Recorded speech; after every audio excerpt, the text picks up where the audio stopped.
আসসালামু আলাইকুম। ভালো আছেন আশা করি সবাই। আমি নুরুল ইসলাম দেওয়ান।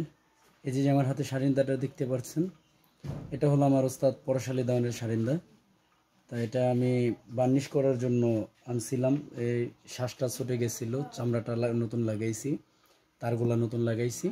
তা আসলে দয়ালের কাজ দয়াল করাইছে বিদায় আমি করতে পারছি, এটা আমার মানে গর্ব করার কিছু নেই। হয়তো বা আমার ওস্তাদ পরশালী দেওয়ান চাইছে যে আমি এটাকে সারি, নয়তো তার ছেলেরাও সারতে পারতো। হয়তো বা দয়াল আমারে দিয়ে সারাবে এই জন্যই। আর বিশেষ করে এটা আমার এই ঘরে আমি থাকি। দেখেন ওই যে ওইখানে দেখা যাইতেছে একটা শারিন্দা, এটা হলো ঝোলানো রাখা, এটা আমার শারিন্দা। এটা আমার ওস্তাদ যার কাছ থেকে শারিন্দা বাজানো শিখেছিলাম, আকবর নানা, সে কিনে দিয়েছিল। আমি কিছু টাকা দিয়েছিলাম, তবে সে কিনে দিয়েছিল। তো সেখান থেকে আমি এই ঘরে আজকে প্রায় 1.5 মাস যাবৎ এই ঘরে নাই। আমি একটু বেড়াইতে গেছি, সব মিলে 1.5 মাসের মতো এই ঘরে নাই। তাই এখানে আমার এই শারিন্দাটা, ওই যে ওই শারিন্দাটা দেখতে পারতেছেন, এই শারিন্দাটা বেজে উঠতো, একা একাই বেজে ওঠে, মানে রাত্রে একা একা বেজে ওঠে। তার জলযন্ত্র প্রমাণ, আমি যে বাড়িতে আছি বর্তমান, এই বাড়ির এক মুরব্বী, তো সে মাঝে মাঝে রাত্রে শুনতে পাই। আমরা একটু তার কাছে যাব যে ঘটনাটা কি সত্য কিনা। আমি তার মুখ থেকেই শুনছি, তারপর আপনাদেরকে শোনাবো যে শারিন্দা একা একাই বেজে ওঠে রাত্রিবেলা, একা একা এই ঘরের ভিতরে শারিন্দা বাজে। অথচ আমি 1 মাসের মতো, এই 1 থেকে 1.5 মাস হবে মনে হয়, 1.5 মাস না, 1 মাসের মতো, সরি 1 মাস হবে, 1 মাসের মতো আমি এই ঘরে নাই। মাঝে মাঝে আসতাম, আইসা আবার ওই বাড়িতে, ওই যে বাড়িতে বেড়াইতেছি সেই বাড়িতে চলে যেতাম, সেটাও আমার এক ওস্তাদের বাড়ি। তো চলেন যাই, আমরা সেই মুরব্বীর কাছ থেকে বাস্তবটাই জেনে নিই। শেষ রাই দিকে শারিন্দা একলা একলা বাইজে ওঠে, একলা বাজে না, আর একজন বাজায় করবো, আওয়াজ আসে, মানে কানে সাউন্ড আহে যে এই ঘরে থেকে শারিন্দা বাজতেছে। আমার এই ব্যাগ পানি ফেলাইছে, 4 ব্যাগ আছে, 3টা বাজে আমি শুইছি ঘরে, 3টা বাজে শুইছি। তারপরে সকাল আজাব দিছে, কানের মাঝে আওয়াজ গেছে, আবার উঠছি। তাহলে কত ঘুম হয় আমার। শারিন্দা এমন একটা জিনিস, ওরা না বাজাইলে ওই একলাই বাজবো।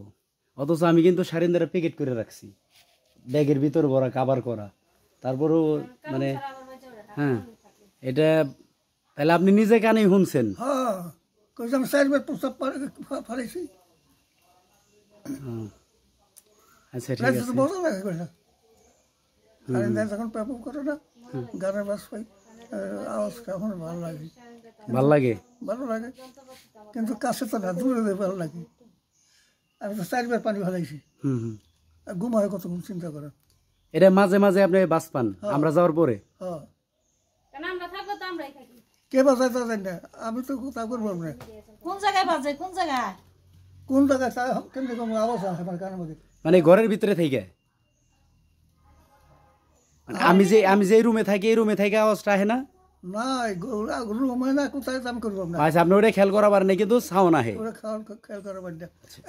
আওয়াজ আসে, আমি মনে করলাম যে হয়তো ওই যে আপনাকে পিসার পাশে ওর ঘরে বোধ গান টান গায় না। ঠিকই আছে, এটা শারিন্দা ঘরে থেকেই বাজছে, এটা আপনি বাস পাইছেন, কিন্তু এটা আমার আর একটু আগে জানান দরকার আছে। করবো না বাবা, আমার জানাই দেন, তাইলে আমি সাথে সাথে শারিন্দা বাজাইতাম। পানি ফেলাইছি। আচ্ছা ঠিক আছে। তো বন্ধুরা, আপনারা যারা আমার এই ভিডিওটা দেখতেছেন, আসলে এটা বাস্তব একটা ঘটনা। এটা এরকমই হয়। আমার যে ওস্তাদ, যার কাছ থেকে বাজানো শিখছি, আকবর ব্যাপারী, তার কাছে যে বর্তমান শারিন্দাটা আছে, এই শারিন্দাটা ছিল তাদের মুরব্বীদের।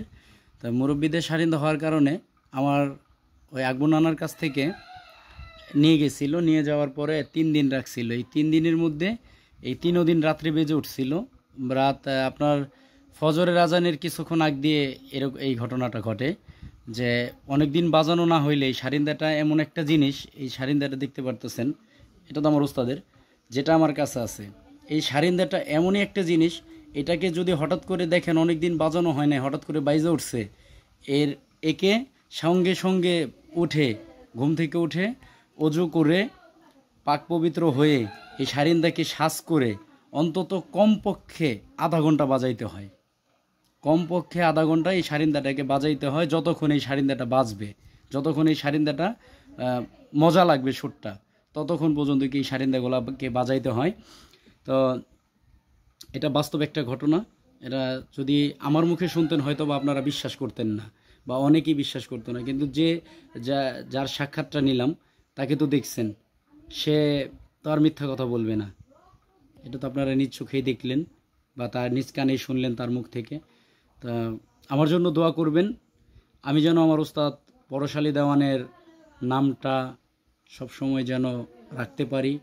আমার দয়াল শফিকুল ইসলাম সেন্টো চান তার নাম নিয়ে যেন, আমার ওস্তাদ পরশালী দেওয়ানের নাম নিয়ে যেন দেশ বিদেশ ঘুরতে পারি, তাদের নামের গুণে যেন আমি গুণান্বিত হইতে পারি।